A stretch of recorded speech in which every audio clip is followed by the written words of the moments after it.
Okay guys, mambo vipi? Je, umekuwa ukikumbana na changamoto ambayo pindi ambapo unakuwa unapokea simu au unapiga simu kwa mtu, internet ya simu yako inakuwa inakata?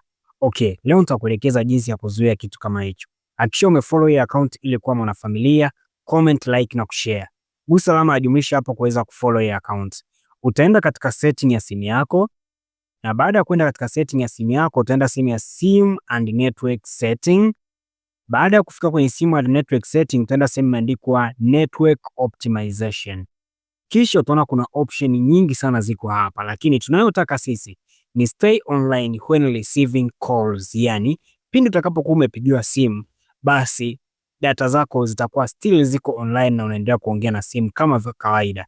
So utaklik hiyo sehemu ya mwisho kabisa. Baada ya kuweza kuklik hapo, utapewa option inayofuata, then utaitani on. Baada ya hapo, boom, comment, like and share, follow for more.